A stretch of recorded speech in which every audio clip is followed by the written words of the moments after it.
everyone. It's been 2 weeks. 2 weeks. Yeah. I have escaped the hell that is midterms and all that. We're gonna be starting one of my favorite visual. Well, actually, no, my favorite visual novel of all time. Um, Zero Escape, 9 person or 9 hours, 9 person, 9 doors. And to join me on this, I have someone who is not Keith, who I've been trying to get to play this game for literal years at this point. But someone Hello. arguably a little bit better. Oh my gosh. Hi, that's me. I'm B. If you don't know who this is Buzzle B23, my co-host from literally only Persona 5 Royal, but I do a lot more shit on her channel, which is linked on the YouTube side.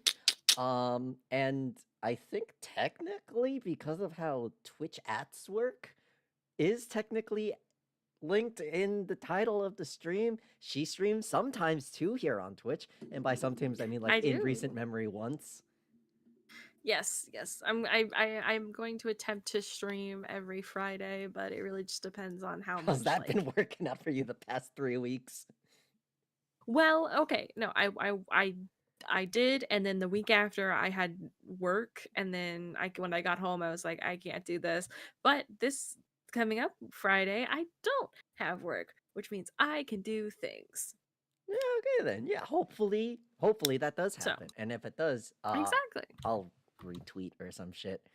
Uh, Yeah. but let's go ahead and get started on this. We will be playing with no VA work, which is a thing specific only to 999. If we ever get around to doing the other Zero Escape games, they will be forced voice acting. But at least with this, we can have a little bit of fun, do whatever the fuck we want for this game. Absolutely. All right, let's see. Let's go ahead and you can hear it fine on your end, right, B? Mm-hmm. Okay, tight. Beep beep. All right. Oops. Wait. No, go back.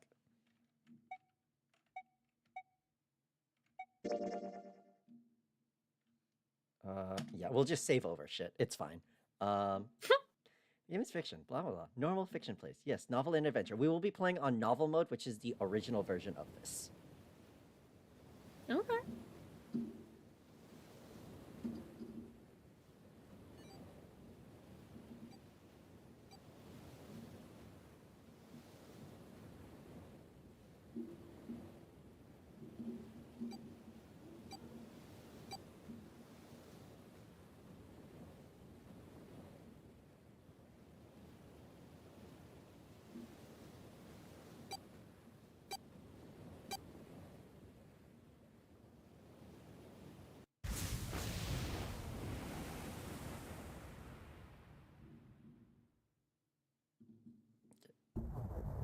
Okay, it sets us up.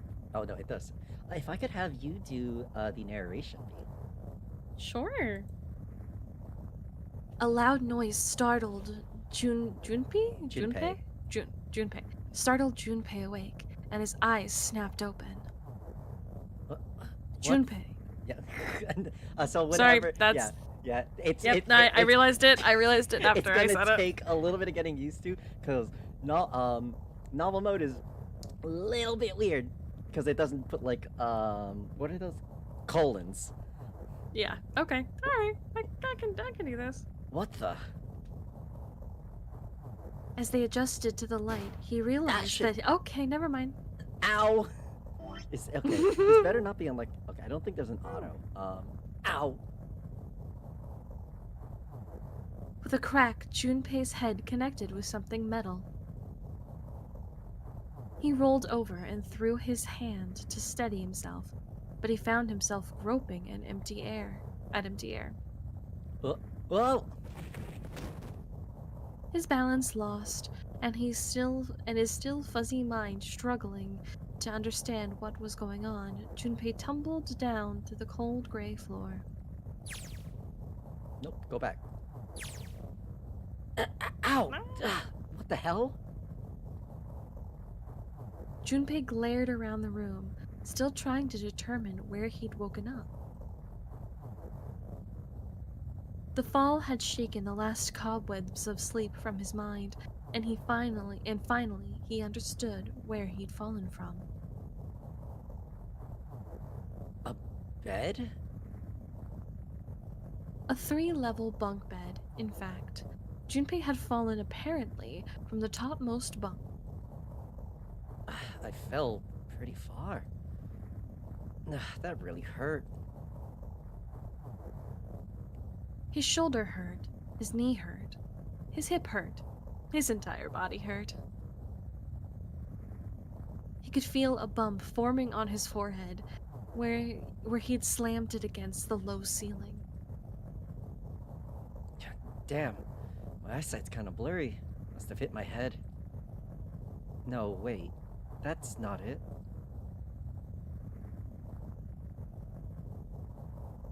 This one is. Oh, yeah, sorry. Like I said, At it's gonna first, take a little he while to get used to. At first, he thought the tremor that ran through his legs was just another effect of his rude awakening, but as he looked around, he realized it was real.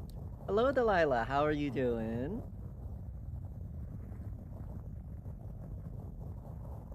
This is a continuation of the last bit. No, I read the whole thing. No, I didn't. I'm stupid. Never mind. The whole room was shaking. I'm doing good. I assume B's also doing well. I am, for the most part. I'm a little tired because I just got, home from work, but I ate food and now I'm here. An earthquake? But it's shaking too fast for that. Then again, Junpei had no idea what it was, if not an earthquake. Anyway. Junpei rubbed the growing bump on his head and gingerly climbed to his feet. There's more. I know that! I was waiting for it! His balance regained, he finally took his first good look around the room. I thought that said good luck for a second. Ah! Fuck. You good? And muttered to himself. Yeah, I almost dropped something. Where am I? What happened? His pain momentarily did something. His pain momentarily subsided, I think it said. Probably. I don't know why that keeps happening. Minutes passed while Junpei struggled to get his bearings. Then, as suddenly as they had begun, the tremors ceased. Wait, it stopped? A cold silence fell over the room.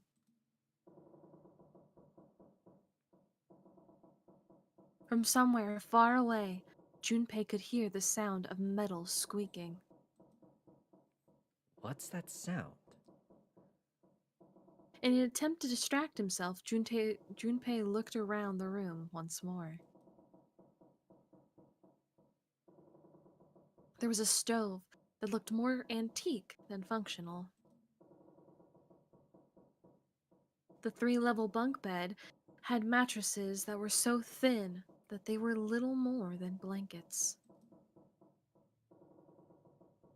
On the other side of the room was an identical bed, and set in the wall between the beds was a slightly dirty iron door.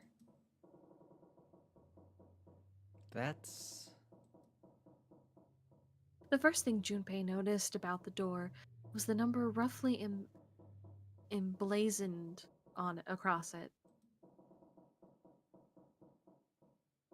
On the surface of the door, in red paint, someone had written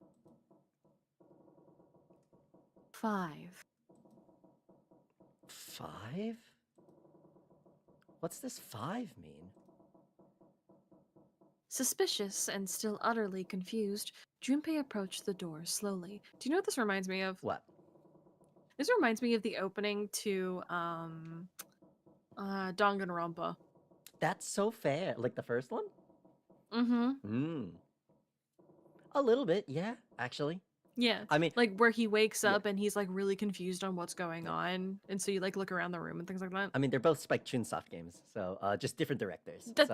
That's fair. That's fair. But I just like just walking around. I'm just like, yeah, that's what this is. You know what this is.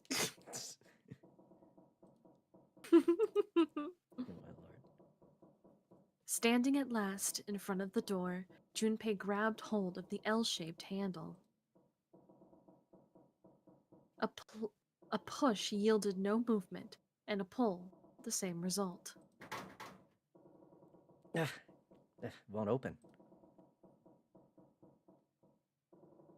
It didn't matter how much he pushed and shoved, the handle wouldn't budge. Next to the door was an odd-looking device that reminded Junpei of a card reader. What's this? Is this keeping the door shut? Junpei knocked hard on the door. Hey! Hello? Is anyone there? Open the door! There was no response. Junpei threw his left fist into the door and stopped. Huh? What the hell is this? He wasn't really sure what else to say. On his left wrist was a bracelet of a sort he'd never seen before. In the center was a large LCD display. A watch? It doesn't look like one. 5. That's the same as the door. True, the numbers were the same, but he had no idea what that might mean. All he knew was that it was strange and new, and he wanted it off. Junpei flipped his hand over as if to remove a watch, but... What? How do I take this off? The other side of the bracelet was solid. No buckle, no clasp, nothing. He sighed and flipped the thing back over. There were a number of rivets around the rim of the face. Perhaps... Maybe pushing something on this will work? He pushed them, but nothing happened. On a watch, they might be dials for adjusting date or time, but on this bracelet, they did nothing. Nothing. Damn. Guess I'll have to force it off. Growing more desperate, he began to tug at it. However, no good. This stupid thing won't come off. a steel ring ran from the face, around Junpei's wrist, and back to its face. He wouldn't be pulling the bracelet off any time in the near future. What the hell is the deal with this thing? Frustration and desperation were beginning to mix as the reality of the situation began to dawn fully on Junpei. So much was happening, and none of it made sense. Junpei felt as though he were about to explode. Where am I? And why the hell am I here? Why? What the hell happened to me? Oh, My head. pain bloomed, but he did his best to shake it off. He raised his head. Oh. It was at that moment that he noticed the window. That was not the correct way. I should have done that O then. Fucking oops. Whatever. You would think we'll live. You think I know what moment comes next with the amount of times I've read this. It happens. This is... The window was round, rimmed in riveted brass, like a window from an early 2000th century ship. 20th century ship. Hold on. Am I on a ship? Junpei walked slowly toward the window. He could see nothing beyond it but thick, impenetrable darkness. I can't see anything. If only it weren't so dark outside. Junpei squinted, trying to see something. Anything. It was at that moment he knew he fucked up. Huh? What the? You've got to be kidding me. What the hell is going on here? Have fun! A crack split the glass of the window, and for a moment, Junpei stared at it. Then the window burst and water began to pour into the room. What the hell? Oh, god damn it. Junpei yelled and spun around. His feet slipped on the water already coming through the window. He ran for the door. Hey! Anyone? Is anyone there? Come on, if you're there, say something. There was no reply. As Junpei screamed and pounded on the door, the water began to rise.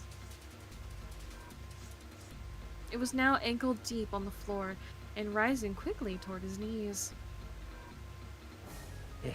Oh, it's not stopping. Not good. Not good at all. I need to find a way out fast. Junpei ran a hand across his forehead, brushing the sweat out of his eyes and looking around the room.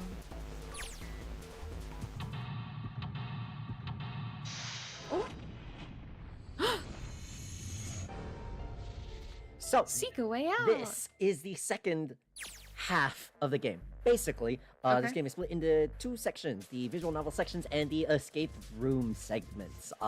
This is more of like, it's like a hybrid puzzle game almost. So, Okay. operations during an escape. During an escape, you are restricted to an area. Your goal, search around to uncover how to unlock the door. There are items and hints in the room that will help you escape. Click on a location you find suspicious to search the room. Use Q or E to move around the room. So basically, we are just locked to certain camera positions. We use Q and E to rotate the position that we're in, and we just click on things that we find suspicious. I have not done any of these puzzles in about a year and a half, so I'm basically going in as blind as almost possible. Those go back. I'm pretty those sure it's those two things. Yeah. Click those. A bulletin board. Looks like someone put a note on it. Yes. Right. About items. About items. Once you've obtained an item, it'll just go into like your inventory basically, and we can like click in here. Go from bulletin board.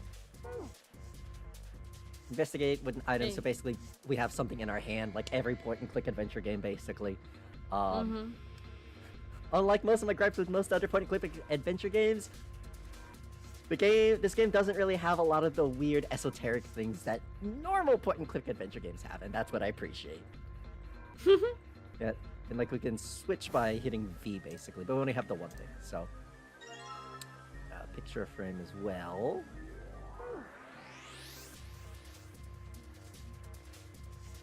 And on the sink. Doesn't seem like this is the only drain in this room. Alrighty. Oh, shit. What the fuck did I do? There we go. I don't know. Let's see.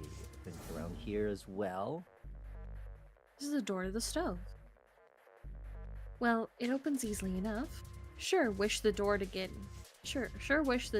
out of here was as easy to open. Oh, screwdriver. Screwdriver. Oh, as a driver, screws. So we can combine items as well. Yep.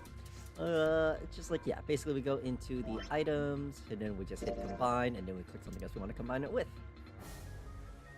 Oh, I think there's actually Junpei speaking in this one. Here's the picture. Oh, yeah. Okay, I kind of remember how this room works. Okay. We just gotta, Damn it! Is there anything else I can use? There's a blue briefcase on top of the bed. Oh yeah, hang on. No dice. Lock tight. Let's see if there's anything in the keyhole. Oh, I Okay, remember. so I think this is the code, isn't it? Yeah. So let's look at the image. Okay, so shit, it's why would you do that? Okay. So it is 7 4 don't move it. Stop it. So it's 7 4 6 3. 7 6 4 3. Something I'm gonna point out real quick. There's red and Or no, blue. sorry, 7 4 6 3. It is red and blue. This specifically said a blue briefcase, so I'm pretty sure. If I remember how this room worked, I think we need a second. God damn it! All right. Yeah, hang on. Fine. Ah, no, there it is. Oh, okay. Well, Uh, okay. Hold on. Let's look at them real quick. what is? Oh, hi. Oh shit. Oh wait, I think we might need a blue key as well because there's also a keyhole, right? Oh God, you're right. I should probably hold on to this key. Huh? What's up with my face? Why the fuck do I look so ugly, dude? I look like a zombie. Man, what the hell happened to me? How did I end up here? I left work, headed back to my apartment, and...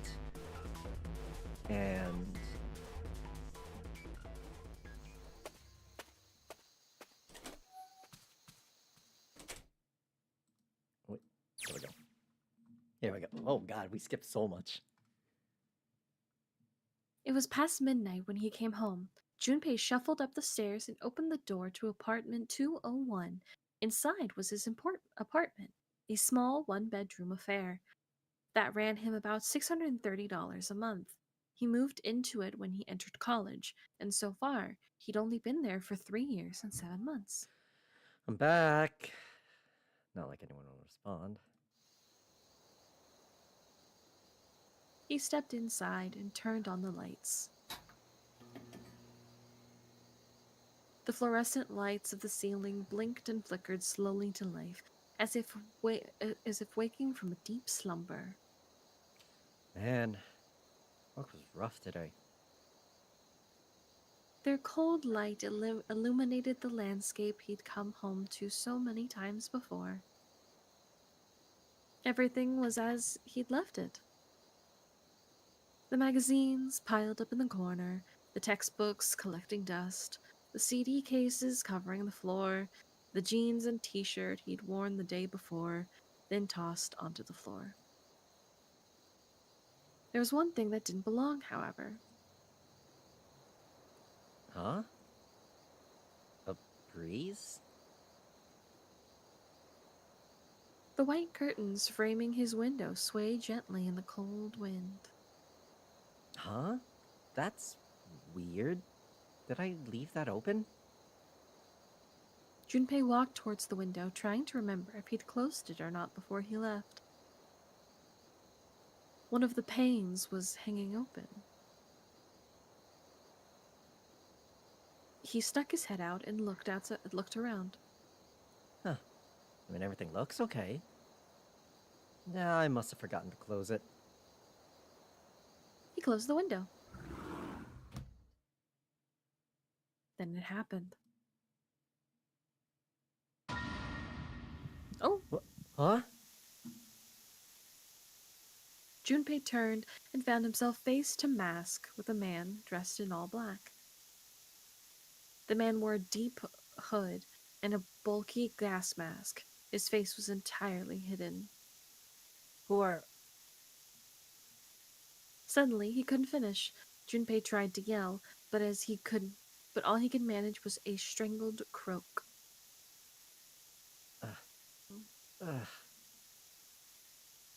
I can't... Junpei collapsed to the floor, a crumpled head of limbs, like a discarded puppet. Or heap of limbs, my bad. Too late. He noticed the white smoke that was quickly filling his apartment. A small object, shaped distressingly like a grenade, sat on the floor in front of his face, hissing. The white smoke poured out of it at an incredible rate. The smoke had grown so thick that the details of Junpei's apartment began to fade into the white haze.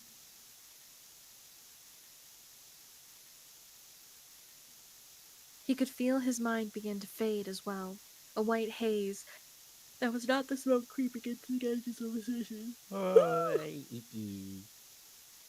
Ah. Well, that kind of answers that.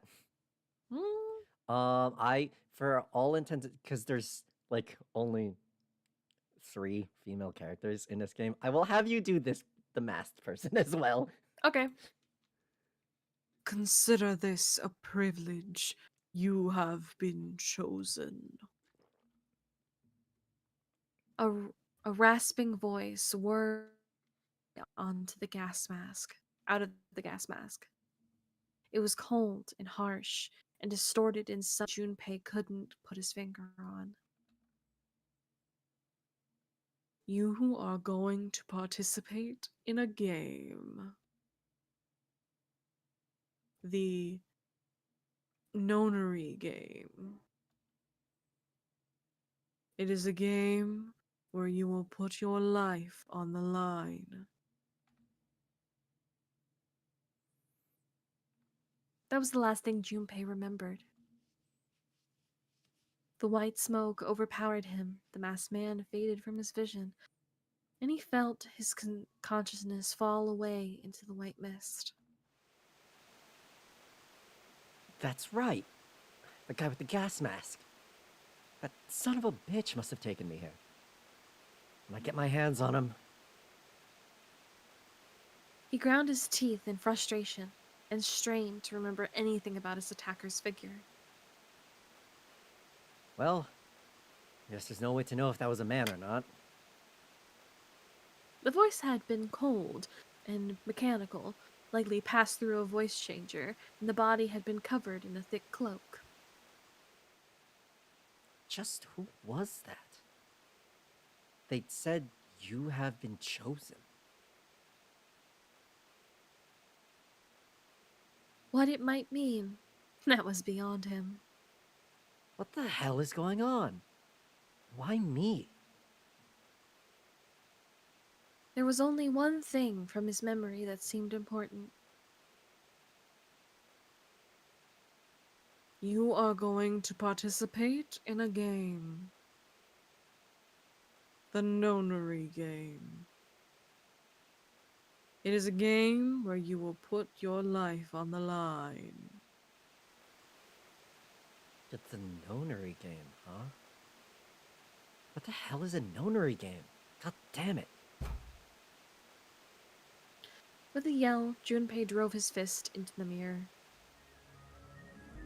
Well, that's... Oh, shit. Did not mean to open up the flowchart. Oh, that's a... That doesn't seem very good.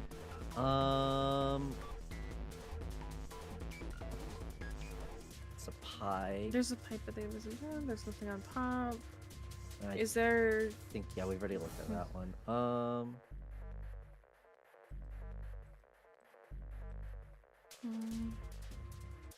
I mean, you can't. You could very clearly reach that bunk, Junpei. Right. Damn. Nothing here. We'll go up the ladder, maybe? Sure. That might be everything we can get here for now, then. Because I think we've checked everything, right? Oh, shit. Well, except for this, yeah. Yep. There it is. There's the blue key. Oh, looks like there is. Woo, blue key! Yeah, blue key. Woo! Okay, I think we have everything to solve the room. Okay. Blue suitcase. I just want to know where the red suitcase is, though. Mm-hmm. Anyhow, okay. Uh, so, okay, we can kind of tell from like item menu. It looks like. What is that? Okay, so it would be 0, 2, 6, 3. 0, 2, 6, 3. Okay. Blue key? 0. Okay. Alright, let's see what happens when I put this blue key in the keyhole, and nothing. I guess I'm gonna need some sort of code for the dial. Yes, we do have it. Yeah, minigames, woo! Yeah, rooms are We gonna know have what like the fuck we're different small little doing. minigames as well sometimes. So what was it, 0263? I think so. 0, 2.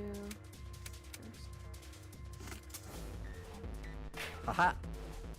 Alright, let's see if these numbers work. Turn in the key and... Hey, looks like it's working! Yes! Alright, let's open it up. And inside is a smaller briefcase. Yes! It opened. Looks like there's something in here. What is this? A file? Yep, so basically we'll get like documents and shit too. We can hit like that button on the keyboard and we can open the file menu. I don't think we're really going to be doing a whole lot of that in this playthrough. Because a lot of just like side lore and stuff. Maybe we'll do like a stream in the future when we finish this, just going through files and shit. Okay. Who knows? We'll see. Alright, let's get in this file. Digital root? Let's see here. Compute a digital root with the following steps. First, add all the numbers in question to one another. If you end up with something greater than a single digit number, add the digits to one another. For instance, if you have a double-digit number, add the numbers into tens place to the number into ones place. Keep adding digits in this manner until you have a single-digit answer. That final single digit is your digital root. Example, the digital root of 678 would be 6 plus 7 plus 8 equals 21, 2 plus 1 equals 3. Therefore, the digital root of 678 is 3. And then it's just more examples. I see. So I just keep adding numbers until I get a single digit number. Oh, looks like there's something on the back of this thing. A notebook, pen, a calculator, and a stack of key cards, huh? Got the blue key cards. New material has been added to file screen. Yay! We got calculator. We can press that button to open a calculator. Oh, can't do it in this. Such as like this. And we can, there's just a digital root button too. Just goes up. We will maybe use that number. We'll probably use that maybe sometimes. I'm not 100%. No. Do we have a swipey card? I know it has 6 on it, but Oh. oh, Well, yeah. Okay, red time. okay. So it is. Let's see.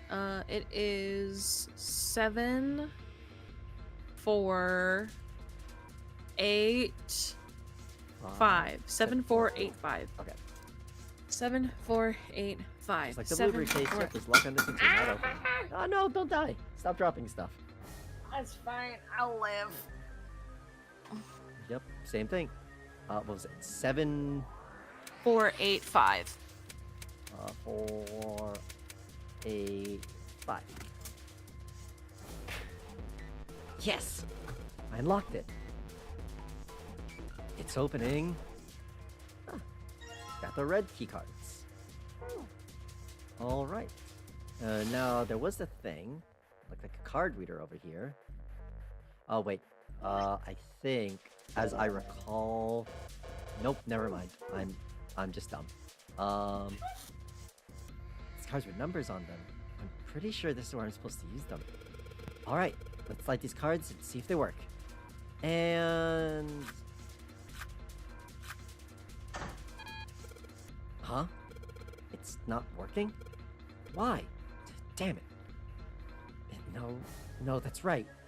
I still have cards I haven't used. Alright, yeah, let's try the blue ones. Damn it! Not again. There aren't any more cards in here. I got one other hint. Of course!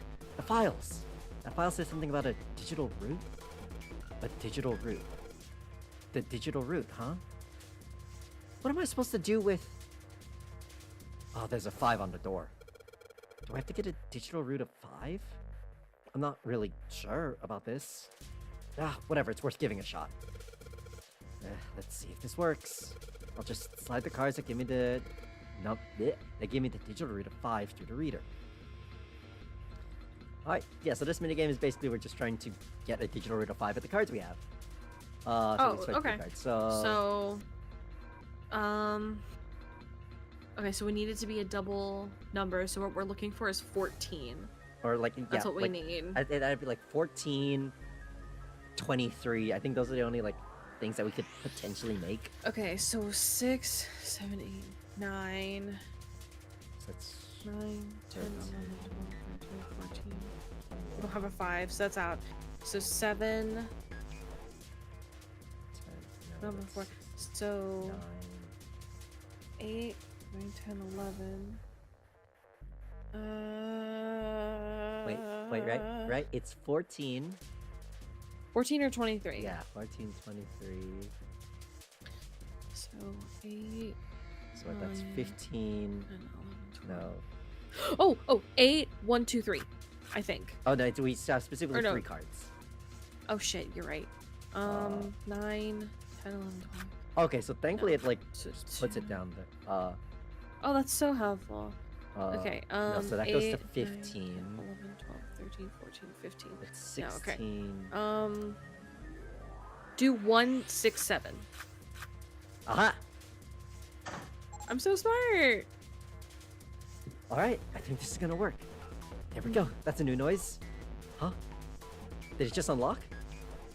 Well, that light was red, and now it's blue. No doubt about it.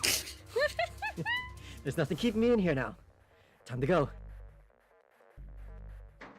We did it! Because the water didn't really keep lifting, I imagine that there was just like a clogged drain that was like unclogged just enough. Well, oh god. Accompanied by a wall of angry water, Junpei shot out of the room and into the opposite wall. Opposing wall. Ow. The water tossed and turned him like a washing machine, and he only stopped rolling when he hit his head on the wall. Ugh, my head. Wait, is it over?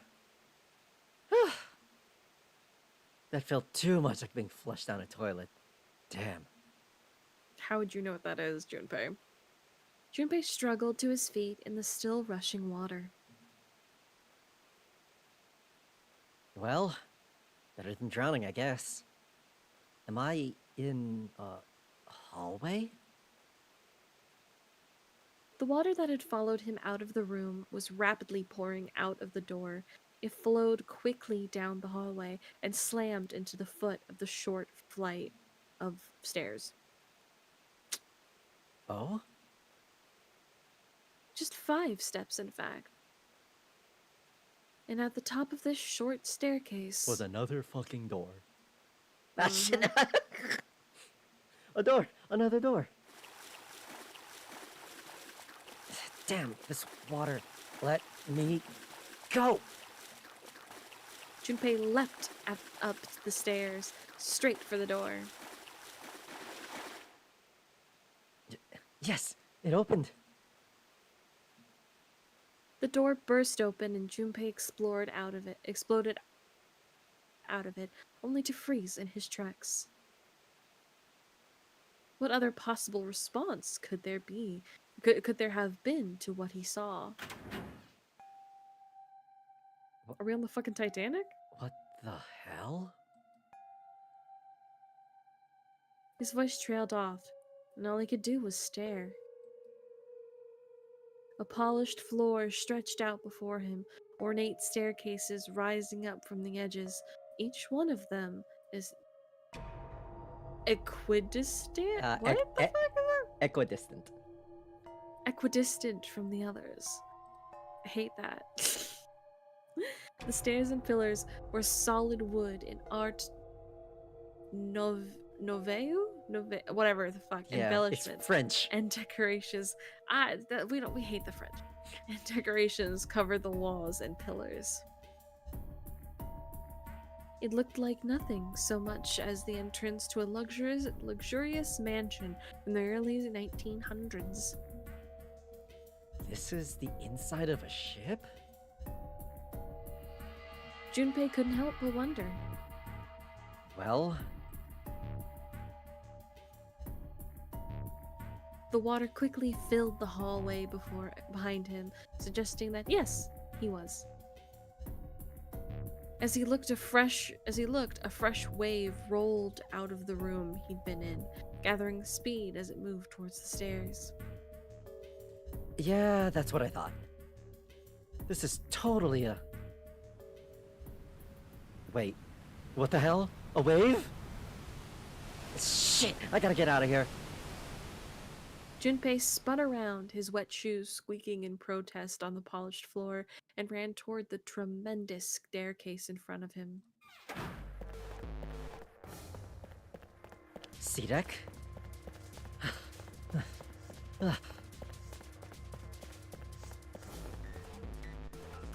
B-deck? Hurry, hurry. As he ran, he glanced quickly at the plates mounted on the wall, denoting the decks of the ship. A-deck's next. He took the stairs two at a time, not entirely sure where he would find himself. Just as he began to wonder where in fact the stairs did lead. Oh, hi! What? Junpei saw another person out of the corner of his eye. People? He stopped short, nearly tripping over the next stair, and looked. It wasn't just one person he'd seen. On the landing to the left of the stairs, there were 4 people staring at him. And on the right side, 3 more. A lot of people. All told, there were 7 of them. It looked as though they had been on their way down the stairs. They stopped short when they saw Junpei, their eyes wide. He'd done the same, of course. Now they stood staring at each other.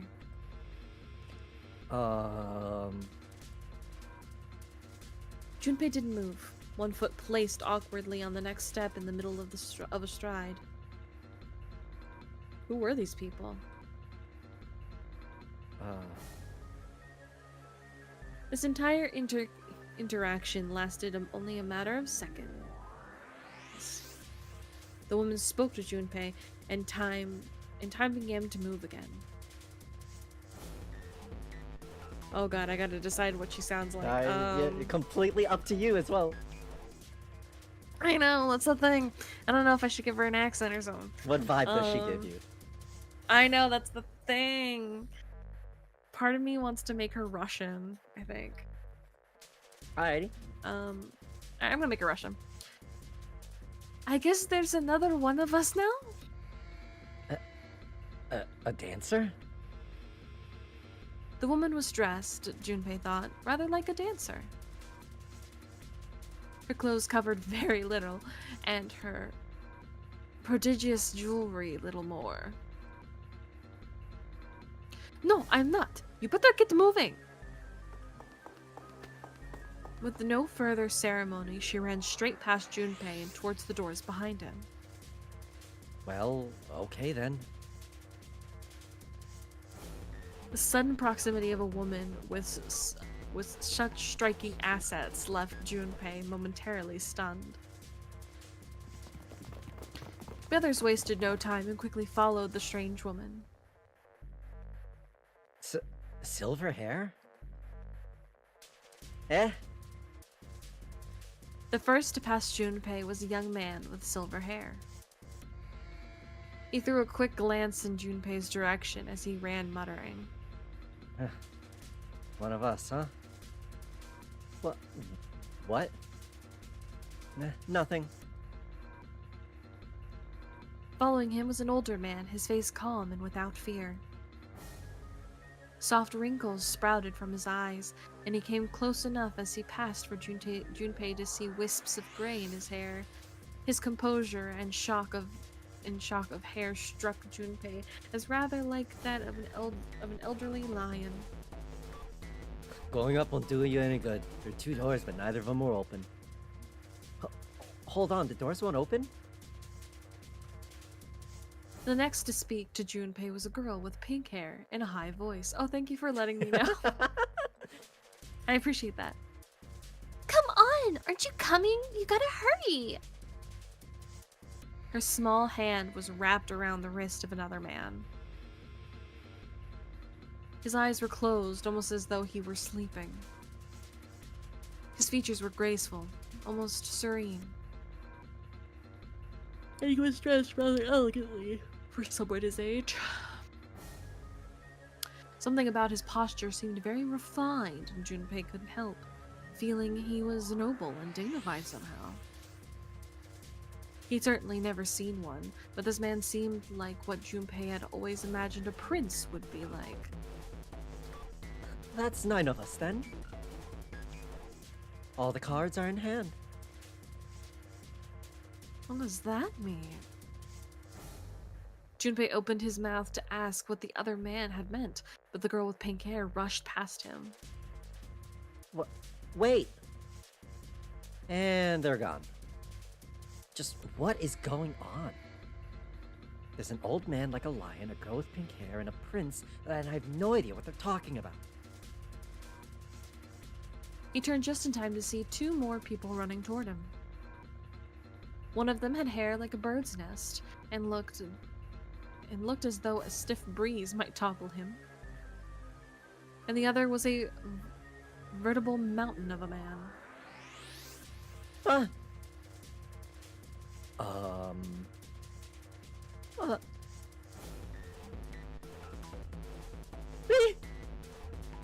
Huh? The scrawny one scuttled past Junpei as though he were running for something. What was that all about?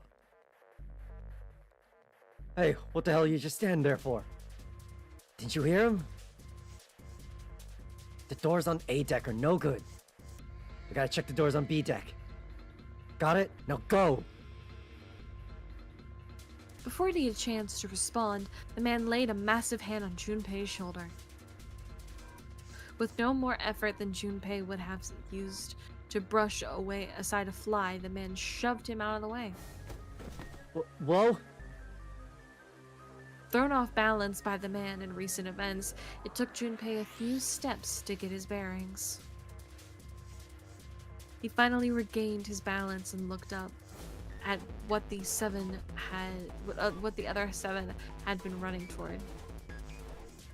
Hey man, that was dangerous. Huh? It were 2 pairs of large iron doors set into the wall in front of him. They looked quite sturdy, and each had handles jutting out from them. Written across the surface of each door in red paint was a number. The door on the right, 4? And this one says 5. They're the same. the guy Junpei had decided to call Silver was mumbling to himself. The room I woke up in had a number on the door just like that. You too, huh? With an arched eyebrow, the lion looked over at Silver. My cell was the same, a number upon the door. I opened it, ran down the hallway outside, and found myself in the rather grand room full of stairs, as I suspected the rest of you. It was as though the floodgates had been opened. They all began to talk at once. Me too! Same for me. There was a door with a number on it. It soon became clear that each one of them had awoken in a room with a locked door and solved a puzzle to escape. They'd all ended up in the same room. as though almost as though they've been guided there. Yes, we all saw the same thing. That's not important. We need to hurry. You think I don't know that, lady? Before the dancer had time to finish, Silver was already running. Open, goddammit! He grabbed hold of the door label 5 and pulled. However, Fuck! It's not opening. Damn thing won't even budge. Out of my way. the mountain grabbed Silver's shoulders and tossed him aside. His path cleared. He took a few steps back, then threw himself at the door. Ugh! Once, twice, 3 times, 4 times.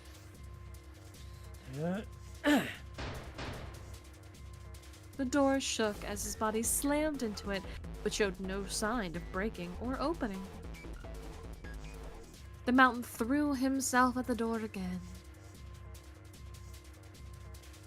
A body slam from a guy that big didn't even budge it. There must be some other way? Junpei turned towards door 4. Next to the door on the wall was a small box. This looks just like the device next to the door in that room earlier. So that must mean this door probably is locked too. But still...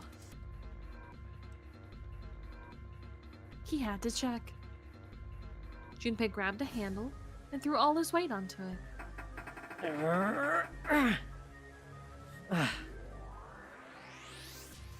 It was locked as tight as the door next to it, as he'd suspected. Damn it! Junpei punched the door. It did not respond. Whip. Are there any other doors? He'd barely finished the thought when the C deck plate he'd missed on his way up sprang, unbidden, to his mind. Unbidden, yeah. Whatever. His body moved before he had time to think. Junpei turned and ran back toward the stairs. He had scarcely taken a step when, at the top of the stairs next to an ornate clock embedded in the wall, he saw a person. It was a girl. She looked to be the same age as Junpei. He froze, unable to look away from her face. He wasn't confounded by her beauty, or something equally silly. No, there was another reason he couldn't take his eyes off the girl. Junpei had seen her somewhere before. He couldn't quite remember where, but he knew. He knew he'd met her before. The girl, too, stared at Junpei, similarly stunned. Her response suggested she'd seen him before as well. Huh?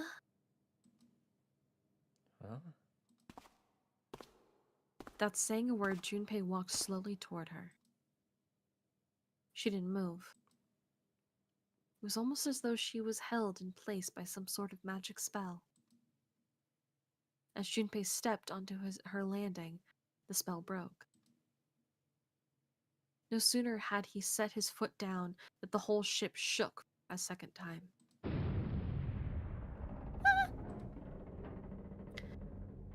The quake caught the girl unprepared and she fell. Watch out! Moving on instinct, Junpei leapt to catch her. Or so he thought.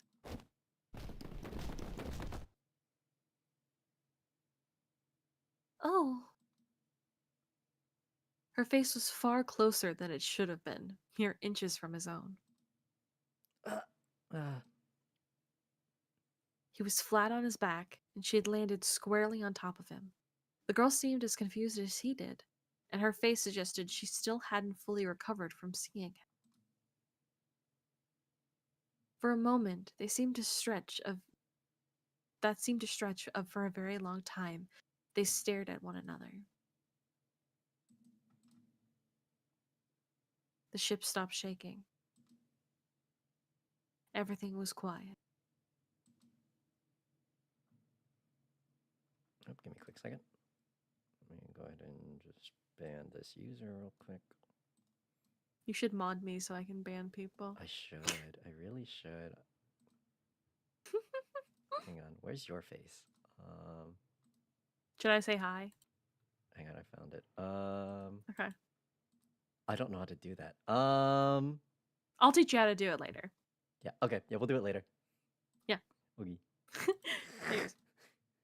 Water could be heard from the bottom of the ship, lapping faintly at walls and ceilings, but eventually that faded as well. The silence was complete, a thick, muffling blanket. At last, the girl opened her mouth. Oh my gosh! Is that you, Jumpy?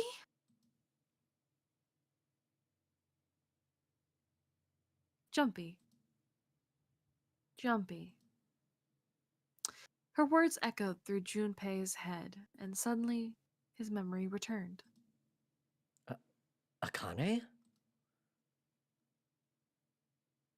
Why hadn't he realized it before? The girl was Akane Kurashiki. She and Junpei had been best friends in childhood. They'd gone to elementary school together for 6 years. But what was she doing on the ship? Her soft eyes were only inches away from his own. He could feel the warmth of her face. Feelings he thought long forgotten began to work their way to the surface. Uh, He could feel his face heating up. At that moment, wait. Yeah, there we go. Okay. I don't know why it switched there. A speaker cracked to life and a cold, eerie voice filled the room. This is the mask. Welcome aboard. Yeah, welcome aboard. I welcome you all from the bottom of my heart to this, my vessel. What? Let's play a game. What's that voice? They hurriedly untangled themselves from one another and struggled to their feet. Their 7 companions had heard the voice as well, and many of the faces had gone pale. They looked around frantically, desperate to locate the source of the voice. At last, they found it. A speaker set in the ceiling. I am Zero, the captain of this ship. I am also the person who invited you here. The voice was harsh, obscured occasionally by the crackling of static. This is... Junpei recognized it. How could he have forgotten it? that guy in the gas mask. Hey, asshole! What the hell is this? Come on out here. I want to get a look at you. What do you mean to do to us? I mean to have you participate in a game. Some of you, I know, are familiar with this game. The Nonary game. It is a game where you will put your life on the line. Nonori game? What the hell is that? The voice continued, implacable. The rules of the Nonary game can be found upon your persons. They are simple rules. Read them. What is he talking about? Hey, there's something in my pocket. Check this out.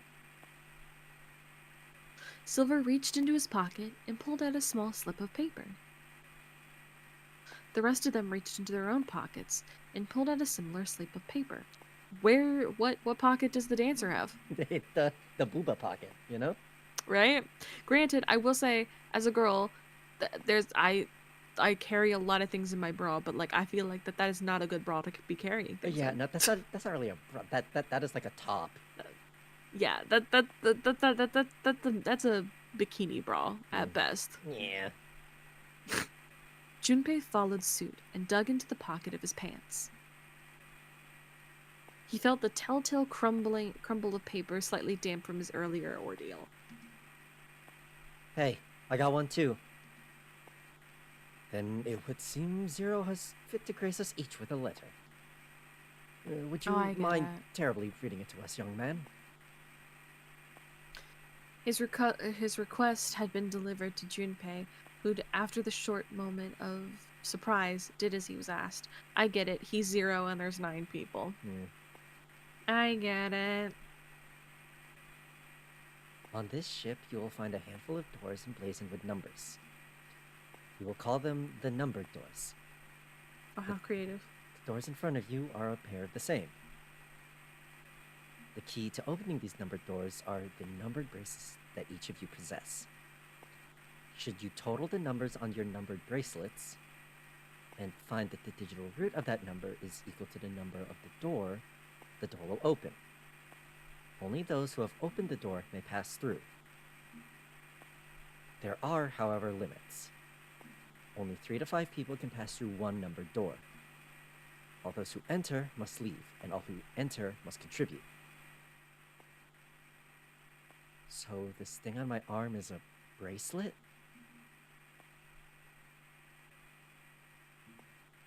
He glanced around. It looked like everyone else had one as well, and had come to much of the same conclusion. The purpose of the game is simple. Leave the ship alive. It is hidden, but an exit can be found. Seek a way out. Seek a door that carries a 9. There is one last thing I must tell you. As you have no doubt some surmised, this ship has begun to sink. On April 14th, 1912, the famous ocean liner Titanic crashed into an iceberg. Okay, so I was right. It looks like the Titanic. Yeah. After remaining aloft for 2 hours and 40 minutes, it sank beneath the waters of the North Atlantic. Actually, that's not entirely true. It took 3 hours. Alright, yeah. Because, fun fact for Okay. everyone, just really quick fun fact, the movie Titanic is as long as it took for the ship to sink. Oh, that's so tight. Yes, I didn't know it's- that. Yes, it's so cool. They made it as long as it took the actual ship to sink. Also, if you are new around these parts, we will be going on many a tangents, as does Oh, yeah. happen when the two of us are put together. Absolutely. So, yeah. Also, other side note, because I was like, oh, let me open up my YouTube studio really quick, because I just want to like check on something really quick. I am 1 human away from 2K. I don't know what to do with myself. You heard the woman. Go do it now. I'm 1 human away. That's terrifying. Buzzle D23 on YouTube. Go sub. Oh my god. Actually, it's just Buzzlebee on YouTube, I think. Is it? Yeah, it's just Buzzlebee. Huh. That's what you tagged me as, and that's what it leads to. It leads to me. Because I think what you're thinking is my Twitter is Buzzlebee23. Oh, okay. And some of my other things. If it makes me put on numbers, I'll make it 23. But if it doesn't, it's just Buzzlebee. I see. Okay. Anyways, tangent over. Waters of the North Atlantic, I will give you more time. 9 hours! That is the time you will be given to make your escape. I like to think that Zero is like, I gotta switch out shifts. Bring in the new guy. Fate. The voice finished, and the speaker went silent. I hear a bell. I think it's coming from over by the stairs. It's the clock telling us the time. Everyone had their eyes on the antique clock embedded in the wall. Let's go rip it out of the wall. 7, 8, 9. The sound of the 9th bell faded away. The 10th never came. It rang 9 times, so 9 o'clock then? I think it's 9 p.m. I couldn't see anything when I tried to look out the window earlier. It has to be nighttime. If that's the case, then we would need to escape by 6 a.m. tomorrow. Now it is time. Let our game begin. I wish you all the best of luck.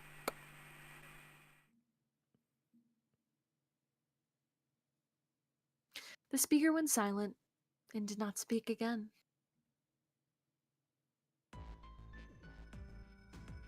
Hey, you bastard! What do you mean by that? Come out here, you asshole! That guy won't stop shouting. And the others...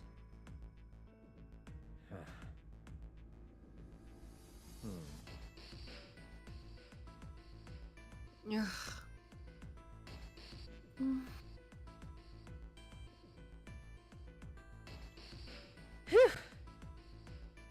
Junpei, too, was consumed by his thoughts. I have way too many questions. Who is Zero? What is the nonary game? What is it for? Is he some nut job doing this just to mess with us, or does he have some other purpose? And why pick me to be a part of this insane game? And the others? Why are these 8 people here? And the most confusing of them all, why is Akane here? I haven't seen her since elementary school. Why her? Why now? Do we know how old Junpei? Oh, he's in college, Yeah, right? college. So it's like 3 years, 7 months into college. So College. 22, 23-ish, probably. Okay. Okay. Coincidence? So she's probably about the same Yeah, age. about. Okay. Coincidence? No, there's no way. There has to be a reason. I don't know what exactly, but there has to be. Very well. The lion's voice seemed oddly loud in the silence. Standing around here won't do us any good. Best we get moving, don't you think? Get moving? Are you planning to open the numbered doors? Hey, wait! Don't tell me you're actually going to do what this Zero says. No, that's not what I mean. The lion shook his head, mildly annoyed. I'm saying, let's find another way. After all, we haven't really examined this place yet. Wait, what? Where have we not looked? Everyone searched A deck already, right? Yeah, we were kinda in a rush though, so we probably missed some things. Why don't we check out the lower floors first? There's water. We should see how deep this place goes. I can work with that. Then let's go.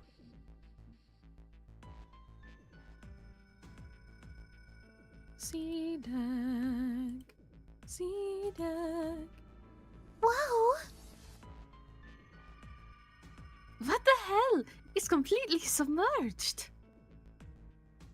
Damn. If the water level keeps rising like this, we're all gonna drown.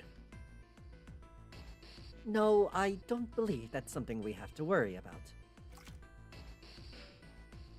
The prince knelt down and gently drew his hand across it. See? The water's not flowing. That means the origin of the water has been stopped. Perhaps this Zero fellow has some sort of remote control to seal a watertight door lower down. He said our time limit was 9 hours. In other words, this water won't rise for 9 hours. Then you're saying we won't sink till then? Well, that may be a little too optimistic. No point to wishful thinking. That's depressing. If we don't determine a way to advance from this point, we are stuck on A and C deck. Looks that way. Hey, hold on. How about we check C deck before we jump to any conclusions? We might find something there. You're right. I think we should look at the metal doors by the big staircase too. They're pretty suspicious. No numbers on either door.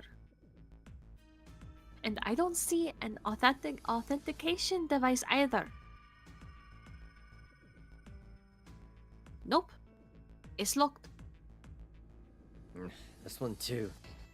Damn, none of the doors are opening. Hey guys, over here. There's another door behind the stairs. This one doesn't open either. We'll see about that. Hey, old man, give me a hand. Using force. I see. Let's give it a try. Oh, okay. Well, it won't budge. Could you not just start shouting out of nowhere? You almost gave me a heart attack, you know. Oh, sorry. It doesn't appear to have moved even with 2 of us trying. It's very well made. Idiots. Try using your brain first. Huh? Take a closer look. A keyhole? Right. It's obvious what we need to open this door.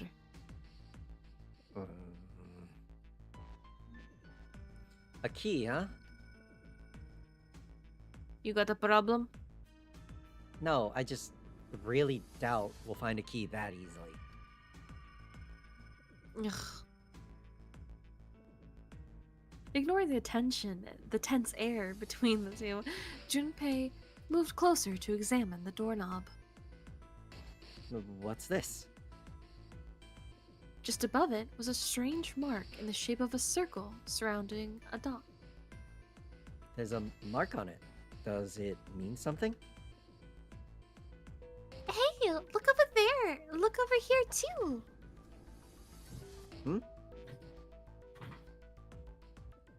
Pink Hair was looking at double doors they hadn't examined yet. More doors. I think they're elevators. There's an inverted triangle button by them. May as well try pressing it. Nothing. Maybe the power isn't on? Or we need to do something with this card reader. And there's a strange mark on here too. What is this? Wait, I know that. No, I know that. I know that symbol. This is gonna be really weird, but I know that symbol. That's a planetary symbol. Yep. I think it's... it's not... Oh my god, I have to... I think it might be... Neptune? Maybe, Let me I find- don't know. I don't exactly remember which one's which. Hold on, I'm gonna look it You're up. you're looking up the astrology signs. I'm looking up Sailor Moon. Of course, Because that's how I you know. Are. Of course you are. Why am I? Honestly, ever tell you? I'm not surprised that that's the reason you know them. Yeah. Well, do you know what's really funny? There was actually a time when I really wanted to get the planetary symbols tattooed on my back, but then I was like, oh, taking care of that would absolutely suck. Okay, it's Saturn. That's Okay. Saturn. Okay. Okay. Neptune looks like a trident. Oh, that makes so much sense because okay, no, I'm stupid. Because I knew the thing was I almost thought it was Mars, and then I was like, no, Mars is the boy symbol because it's funny Yes. because Mars is the Angry. Roman version of Aries, and Venus is the Roman version of Aphrodite, and it's funny that it's the girl sign and the boy sign because they're lovers. Oh, okay. That's cool.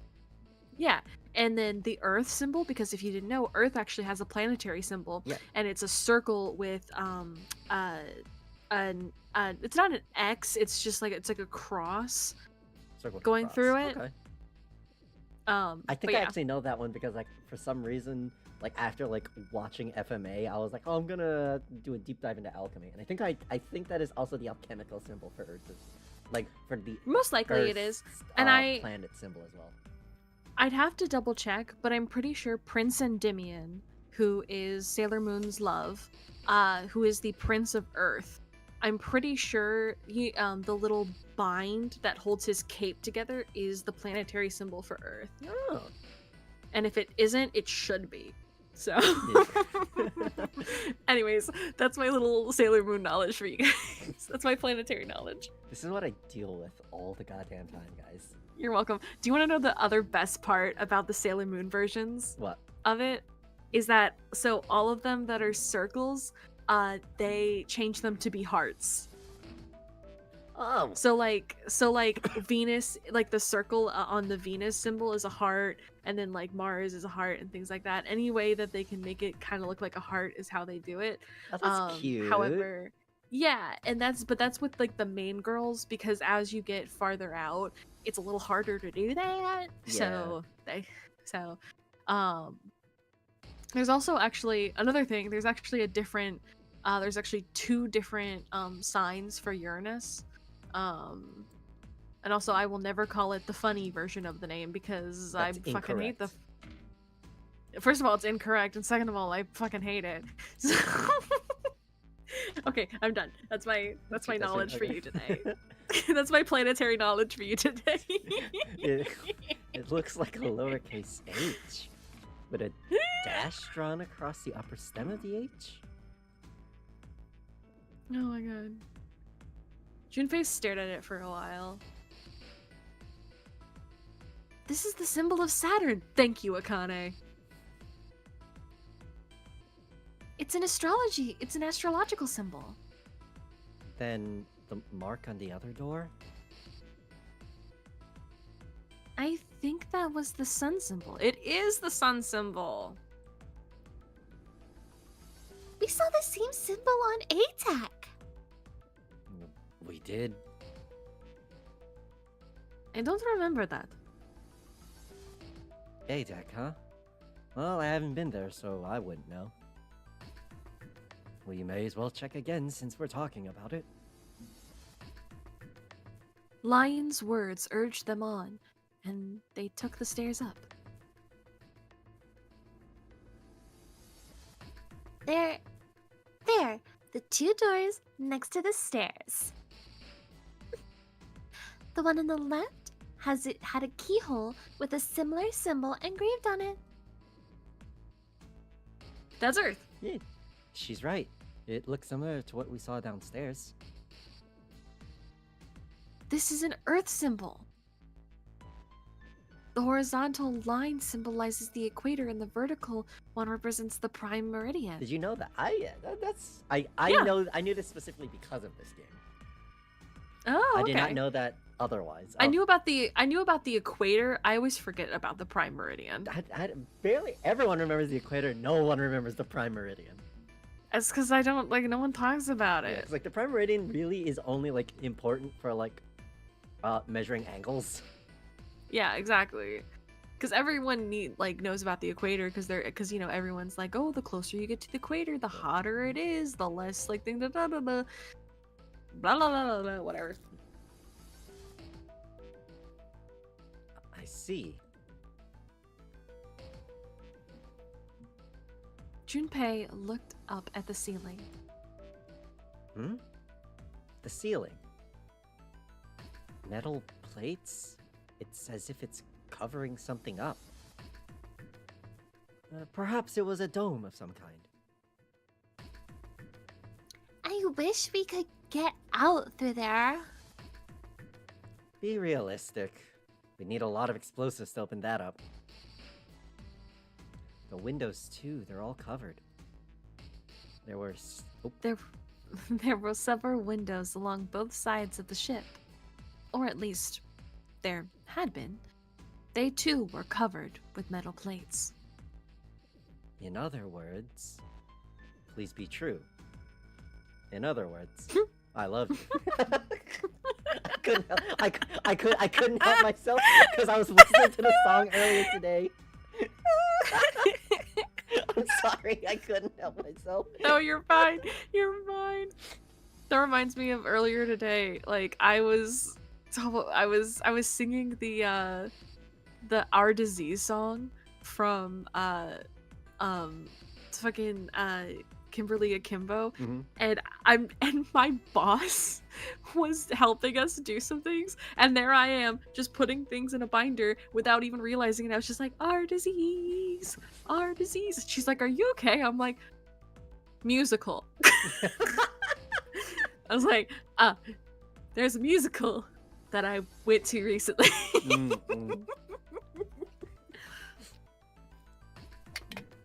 So fucking funny.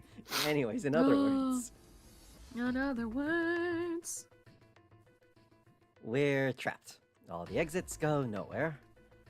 can I tell you, I have theories already. Yeah, sure. Hit me with them. First of all, I don't trust Akane.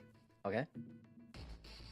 I don't trust Akane. Just like the vibes of it. And yeah, only because first of all, like granted, obviously there are a lot of girlies like myself who know about astrological signs and things like that. We all know, okay?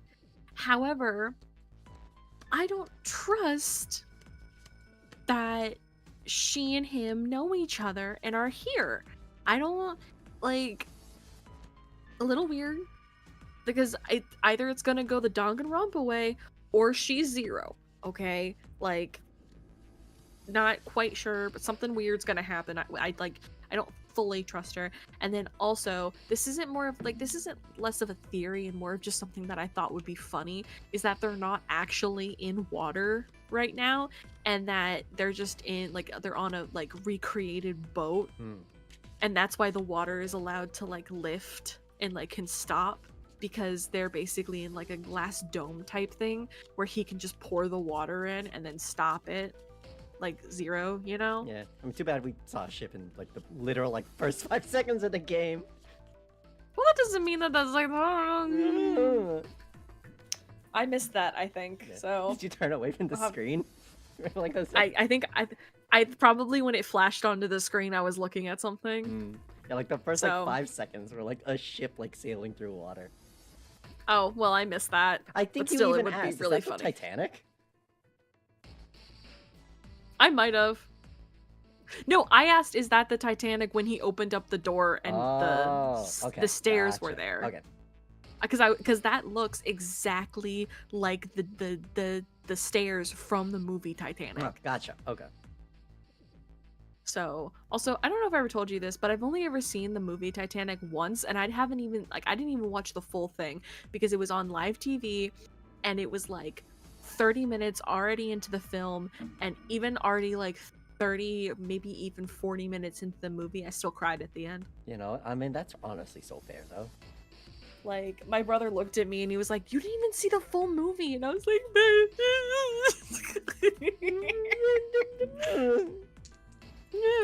anyways, Junpei Was was happy. not happy. The girl with pink hair spoke up. Also, I think I bet you the girl with pink hair is some sort of, like, idol or streamer or something. I don't know when this game came out. 2000, early 2000s.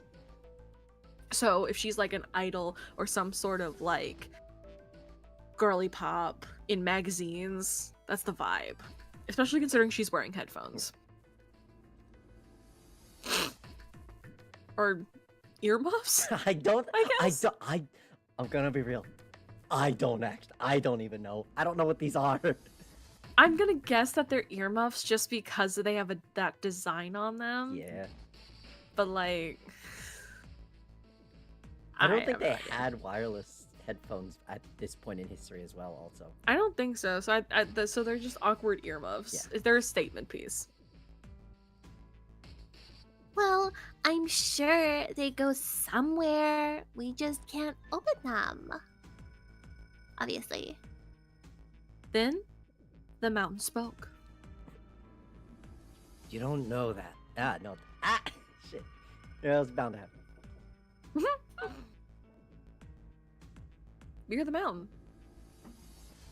Yes, hello. I had a person coming to me. Oh, okay. Deep breaths.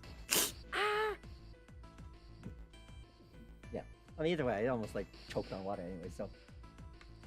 That's fair. What was That it? is fair. Oh yeah. You don't know that. What is going on? No.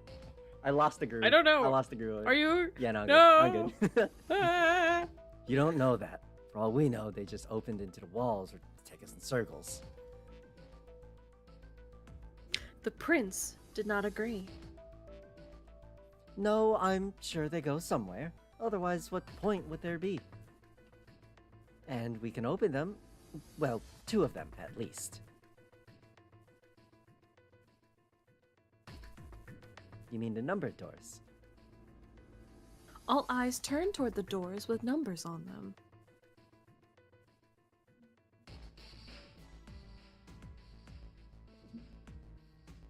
Oh, sorry, I didn't see that there was a second thing. The atmosphere in the room grew tense. Hey, wait a minute. I think I said this earlier, but I don't think we should be doing that. The dancer moved in front of the doors, as if to block them. We'd have to be crazy to open these doors. If we do that, we're doing exactly what Zero wants us to do. Suddenly, everyone began to speak at once. May as well give it a shot. We can't stay here forever. Yes, I'm in favor of that as well. No, I'm totally against this. But shouldn't we at least, like, try? We don't know what will happen. We should stay here. We don't have time for that. In 8.5 hours, the ship is going to sink. The clamor of voices made it next to impossible to determine who was saying what. Their arguments grew more and more intense until people were shouting and screaming at one another. Hey, shut up. They fell silent, and all eyes turned to Junpei. He felt each stare burning into him, but he refused to flinch. Before we try and decide what we're going to do, there's something else we ought to do. What's that? We need to exchange information. We don't know anything about each other. I want to know who you guys are, who you are, where you came from, why you ended up here. Don't tell me you aren't curious, too. They were silent. Some of them looked the other way, or bit their lip, or crossed their arms and stared at the ceiling. One of them spoke up. It was Akane. I agree. I think Jumpy is right. Jumpy? Oh, I'm sorry. I'm talking about him. I just call him Jumpy. His name is Junpei. She pointed towards Junpei. We're childhood friends. We went to the same elementary school. Wait, stop. Don't tell us any stuff we didn't ask you about. Zero's probably watching us right now. What are you gonna do if he's listening in? Would that be bad? Hell yeah, it would. We don't know how much the bastard knows about us. Maybe he just picked a bunch of random people to kidnap. If that is the case, it'd be dangerous for us to let him know too much. If Zero knows who we are, he could go after our families. Maybe he'd tell us he had him to get us to do stuff, you know? But we still need to know what our names are. It's gonna be hard to talk to each other if we don't have names. Alright. Why don't we have code names? To him, apparently, it seemed like the obvious solution. Code names? Yeah. We'll each pick something. Like, I'll be 7. Oh my god, the vampire? Oh my god, the vampire, our friend? Oh my god, I'm just gonna impose 7's face on this guy. Oh my god, for the rest of the video or just for right now? But no, like, I mean, I'm gonna, like, that will be the Zero Escape stream announcement image. Anytime I make a tweet or a Blue Sky post that we're going live with this game, that'll just be it. It'll be 7 with 7's face imposed. Oh my lord. 7? Why are you 7? It seemed a fair question. Seems like a stupid fucking question, considering, you know, you have a bracelet that has the number 5 on it, bucko. The mountain stuck out his left arm. Because his bracelet number says 7. Oh, I get it. Yeah, that's a good idea. He smirked. Alright, I'm gonna be Santa. What? Any chumps know Japanese? No? Well, san means 3. So, I'll be Santa. You know, like Santa Claus. Fits, don't you think? No. Then your bracelet number. Yeah, it's got a 3 on it. Job, Grandpa. Just like the mountain had done. Silver thrust his left hand out his left hand. Blah, blah, blah.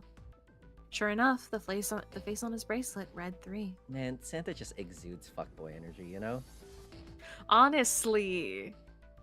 But the thing is that he exudes skater boy fuckboy. Yeah, that's what it is. It's got that extra pizzazz to it, you know? Mhm. That's what it is. Very well then, I'll go next, shall I? My bracelet number is 1. Given- Uno. Given that, I think Ace seems appropriate. Damn. I'll be Lotus then. As I'm sure you all know, it has 8 petals. Which means, of course, that my bracelet number is 8. I would appreciate if you would call me Snake. My bracelet number is 2. What the fuck is that? Since Ace has chosen cards, then I will choose dice. Snake eyes. Clearly, which is particularly relevant, given that I am blind. Oh shit, okay. You can't see. I knew it. He'd kept his eyes closed during their entire ordeal, which has suggested something strange. But to hear that hear it so casually, Do you know what that reminds me of? Well, Do you remember, so out of place, but do you remember the Fantastic Four movie? which Like one? the most recent one where they redid it? Yes. Yes. And Johnny Blaze, I think that's his name, right? Yeah. Fireboy? It's like Johnny. Yeah, something. he's something fire related, I think. Anyways, Johnny Human Torch. is You know, yeah. Human Torch. He's African American, but his sister, the Invisible Woman, is white. Mm. Remember that?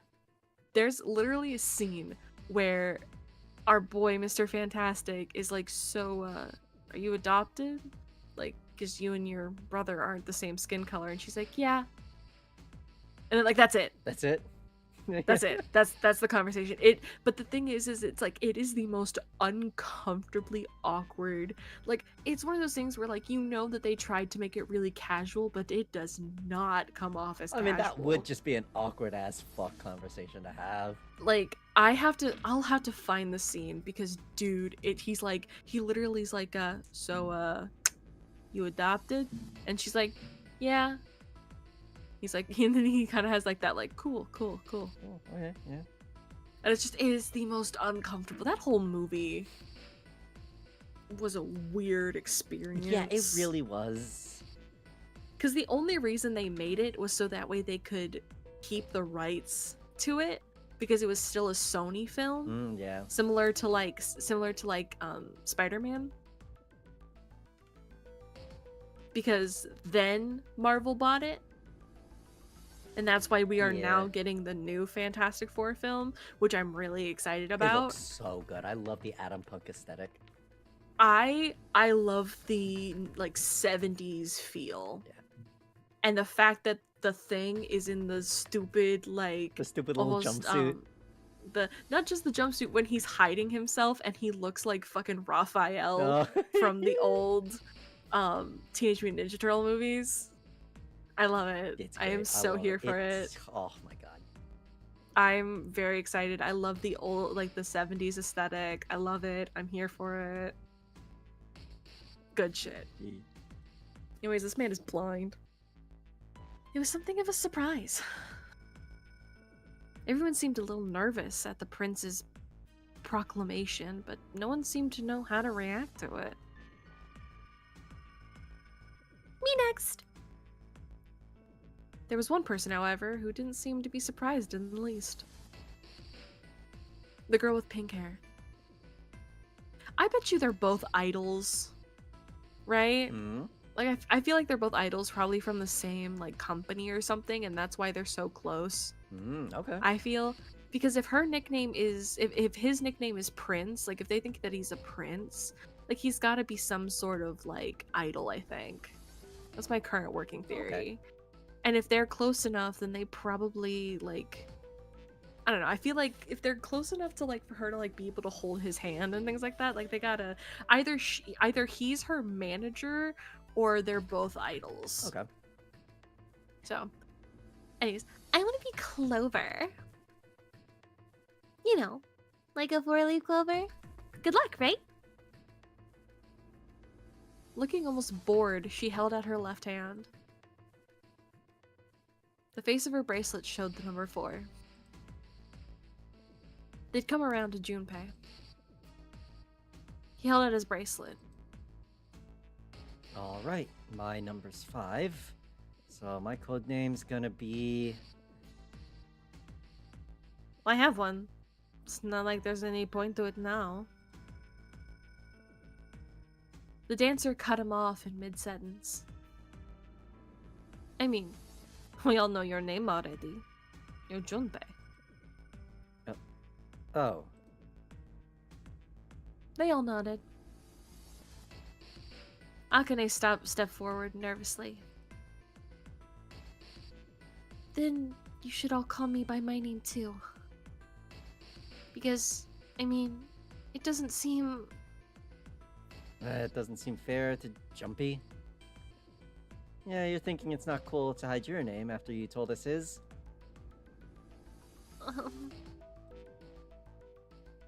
Akane fidgeted awkwardly. Junpei decided he had to do something. What's your bracelet number? It's 6. She hesitated for a moment, then held out her left hand. As she claimed, the bracelet's face showed a 6. Junpei looked at it for a moment and thought. All right then. Why don't we call you June? June. 6 month. Okay. Yeah, it's the 6th month of the year. So, you're June.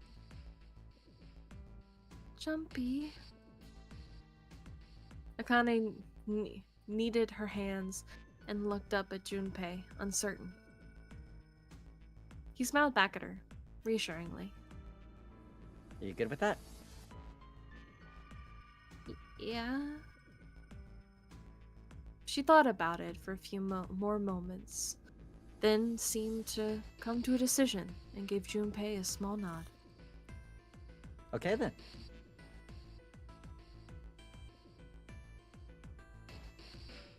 Their names decided, Junpei ran over them quickly in his head.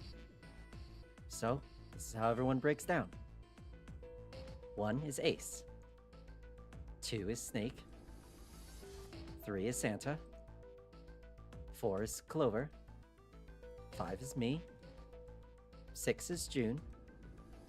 7 is 7. And 8 is Lotus. That means that 8 of us have revealed our bracelet numbers. The only one left is that glasses guy with hair like a bird's nest. You haven't said a thing so far, have you?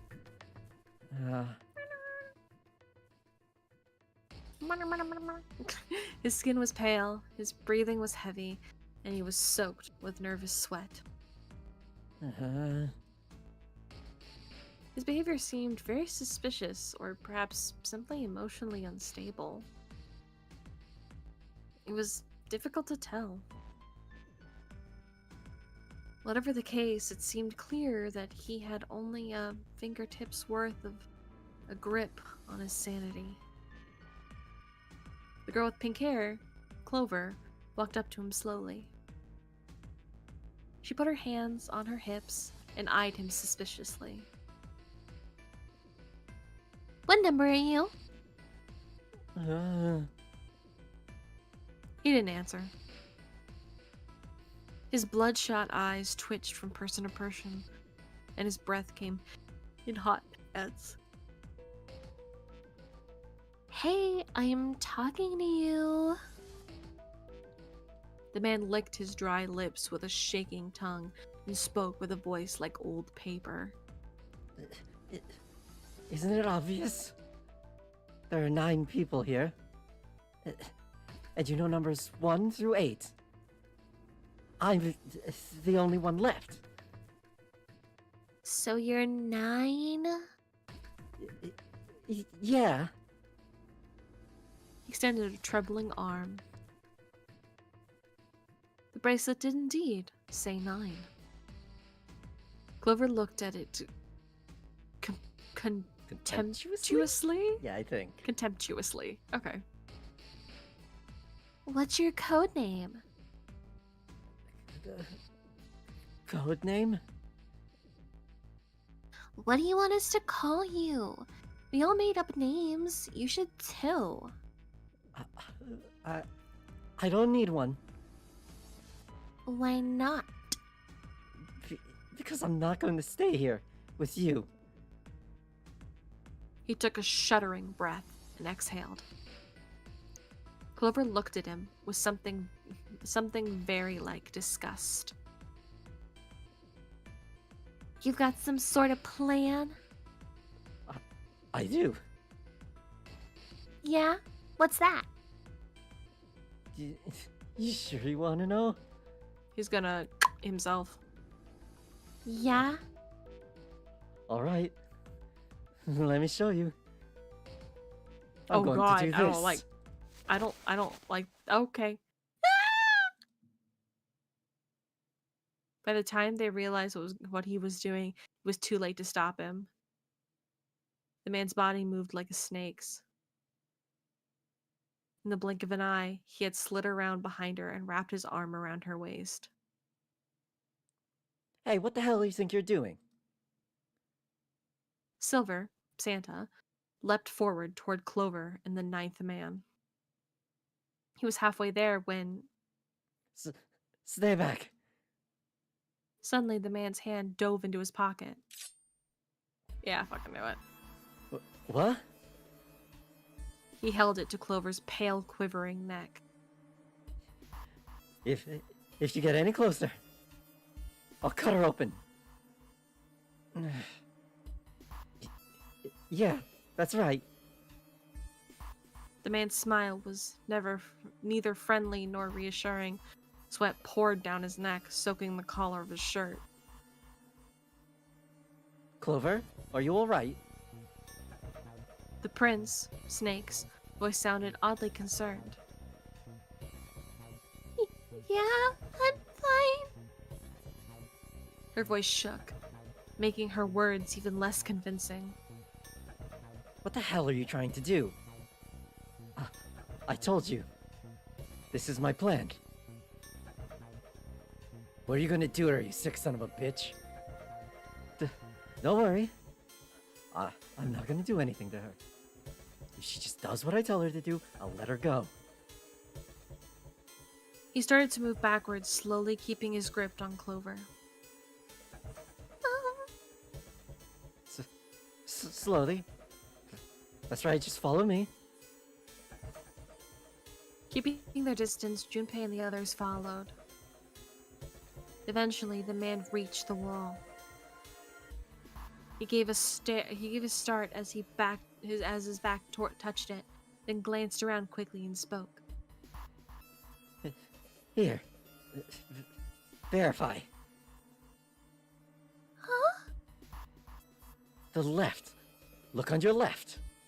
Do you see the device on the wall? Place your hand on the scanner panel. The round part. What if I don't? The man's nostrils flared and he looked like he was about to choke. Are you an idiot? What do you think? I could slit your throat right now. I'll kill you if I have to. All I need is your bracelet. Just do it. Do it now. He pressed the knife against Clover's neck. Hard. Okay, I'll do it. Slowly, she stretched her left hand toward the device. Like this? Her back was to it, and she had to feel around for a moment before she found the circular panel. Made a cold electronic noise, and on the display above her hand, an asterisk appeared. So that's how it works. We call that round part of the device the scanner panel. If we put our left hand on it, our bracelet number gets entered into the device. Then,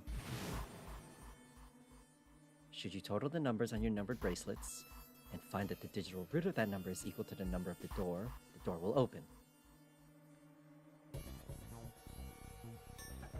Junpei shifted his eyes on the door itself. The number on it was 5. Door 5.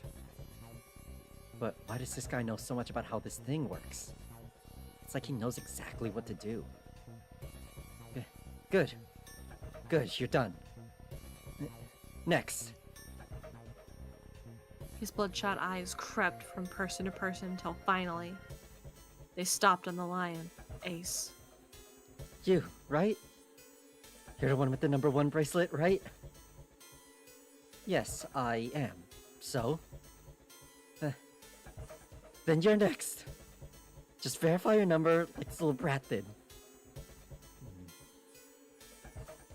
What are you doing? Do it. Don't you care what happens to her? Okay, just calm down. Ace held up his hands, palms out. The 9th man jerked his chin towards the device. I'm coming over. Slowly, cautiously, Ace moved towards the device. After what seemed like an agonizing eternity, he reached it. Now verify. Well, alright. This is what you wanted, right? Ace nodded and placed his hand on the scanning panel. The device began beeping again, and a second asterisk appeared. I don't think it's gonna work. Now the device has both Clover and Ace's numbers, 4 and 1. 4 plus 1 equals 5. It's the same as the number written on the door, but it won't open yet. Yeah. Only 3 to 5 people can pass through one numbered door. One more person. If what Zero said is true, he needs one more person. Who? Who does he need? Get back! His voice shook, but the knife he held to Clover's throat made his words a command. Ace took 2, then 3 steps back. No! Farther! More than that! Go all the way back! Okay. Slowly, Ace did what he was told.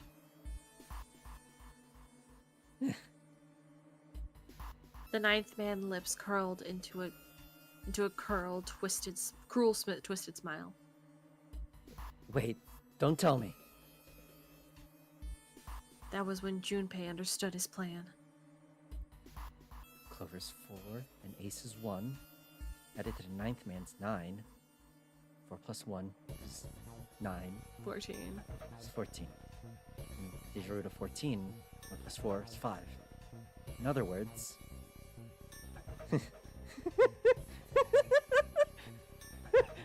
Oh, thank God you're all so cooperative. Now I can get out of this nightmare. He pressed his own hand against the scanning panel. A third asterisk appeared on the screen. He dropped his hand on the lever on the side of the device and pulled.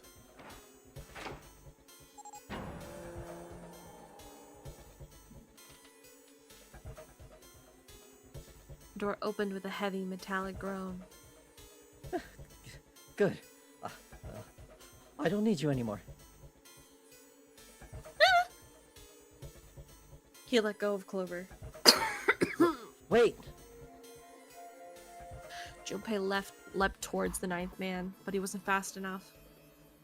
Here, she's all yours. The man shoved Clover and hopped through the door. Okay. Have a good one, guys. I'm going off ahead now. Well then. Goodbye. He raised his hand and waved, a twisted smirk on his face. Then he was gone. The door groaned shut with a dull clang of metal on metal. Clover, are you alright? Snake ran to Clover's side as she lay on the floor. Yeah, I'm fine. She climbed unsteadily to her feet, and once there, leaned heavily on Snake's shoulder for support. Damn it. Junpei ran to the door. That bastard. The others followed him. Several pairs of hands grabbed hold of the handles and pulled.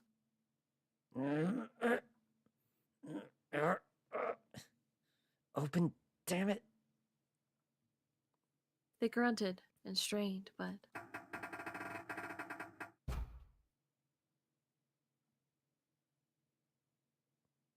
That has quotes on it. Does? Huh?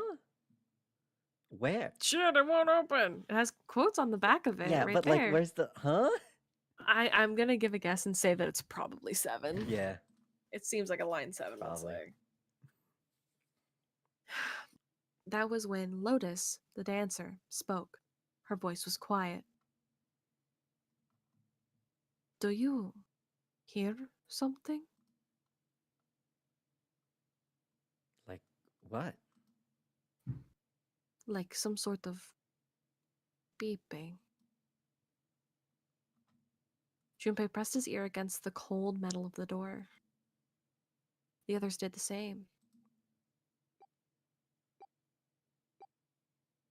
You're right. I can hear it too. What is it?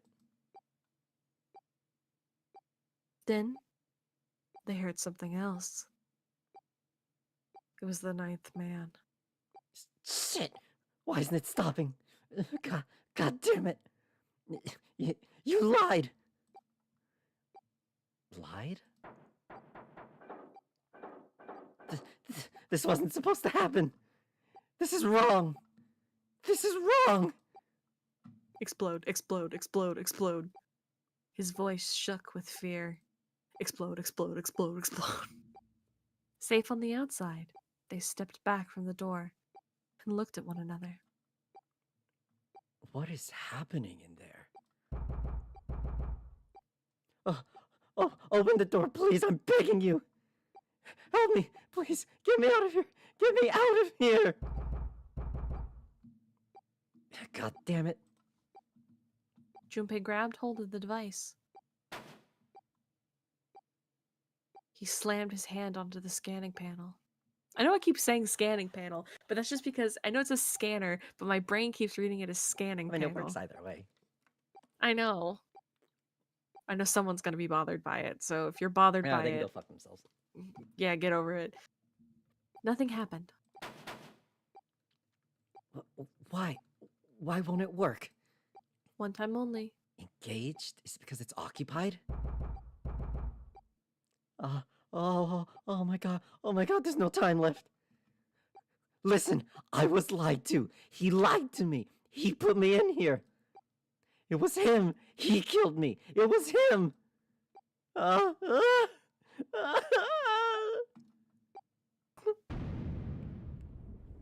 Yes. Yes. Explode, you bitch. I'm gonna have to go to bed soon, so Yeah, we'll we're gonna have to find a... yeah, there will be a spot soon-ish. Oh, good, good. The explosion rocked the room. Instinctively, they ducked, then stood up slowly when they realized there was no danger.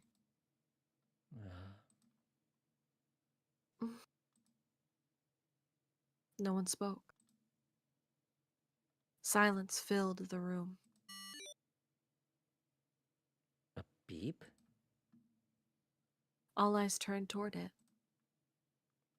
Did that thing just make that sound? The display changed from engaged to vacant. Let's see if we can open it. 7, the mountain, swallowed hard. Okay. Junpei nodded and placed his hand on the scanner panel. A red asterisk appeared on the LCD panel. Well, it registered my bracelet number. But it won't open with one person. We need at least 2 more people.